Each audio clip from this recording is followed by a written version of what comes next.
கோதுடைச்ச கச்சான், அதாவது peanuts. Peanuts வந்து இது வந்து வறுக்காத பச்சை கச்சான். இதை முதல்ல கழுவ வேணும். இதை கழுவின உடனே நிறைய தண்ணியில் கழுவாமல் கசக்கி கழுவ தேவையில் ஒரு தண்ணியில் கழுவணும். நாங்கள் இது சுத்தத்துக்காண்டி தான் கழுவுறோம். இதில் நிறைய தூசு இருக்குது, மண் இருக்கும். என்னென்னு சொன்னால் உடைச்சி உலர வச்சு தான் வருது. அது எங்கே எப்படி வருதுன்னு தெரியாது. இதை நாங்கள் ஒரு தண்ணியில் கழுவுவோம். முதல்ல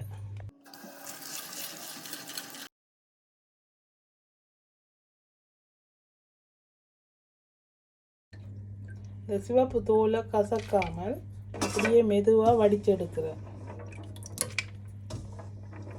கழுவின கச்சான தண்ணியை வடிய வைக்கிறதுக்காக ஒரு டவல் எடுத்திருக்கேன். டவலில் பார்த்தீங்களாண்டா கயராக இருக்குது.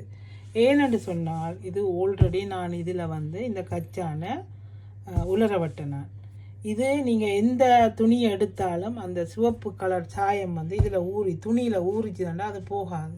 அதனால் நீங்கள் ஒரு டவலை இந்த கழுவி கச்சானை ஊற வைக்கிறதுக்கு பாவிச்சு கொள்ளுங்க. இப்போ பாருங்க, இந்த இடத்துல இப்படி இருக்குது.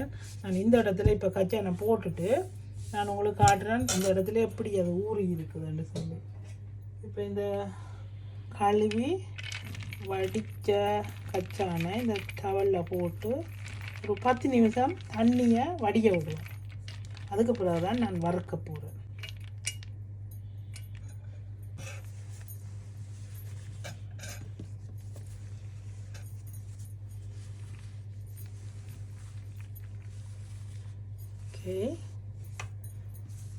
ஒரு 10 நிமிஷம் அப்படியே இருக்கட்டும்.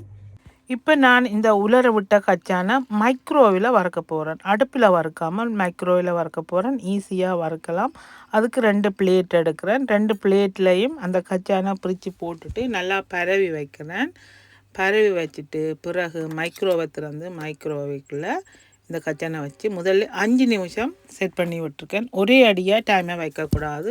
இடையில் திறந்து ஒருக்கா மிக்ஸ் பண்ணி விட்டுட்டு திரும்பவும் இந்த கச்சானுக்கு 3 அல்லது 4 நிமிஷம் வைக்கலாம். நீங்கள் எடுத்து பார்க்கலாம் கச்சான் எந்த அளவுக்கு வரப்பட்டு இருக்குதுன்னு சொல்லி. ஈஸியாக குயிக்காக நீங்கள் வறுத்துடலாம். இப்போ பாருங்கள், கச்சான் ரெடி ஆகிட்டுது. சூப்பரான வறுத்த கச்சான். இதே மாதிரியே 2 பிளேட் கச்சானையும் நான் வறுத்து முடிக்க போகிறேன். மண் இல்லாமல் அடுப்பிலையும் நீங்கள் இந்த கச்சானை வறுத்தெடுக்கலாம். நார்மலாக ஒரு பாத்திரத்தில் போட்டு கைவிடாமல் கிளறி கொண்டு எடுத்துக்கலாம்டா சூப்பராக தோல் நீக்கின கச்சானை வறுத்தெடுத்துடலாம். 5 நிமிஷம் ஆற விட்டுட்டு அதுக்கு பிறகு கையால் நல்லா கசக்கிட்டு புடைச்சி விட்டீங்கன்னு சொன்னால் நல்லா அருமையான வறுத்த கச்சான் ரெடி. நன்றி, வணக்கம்.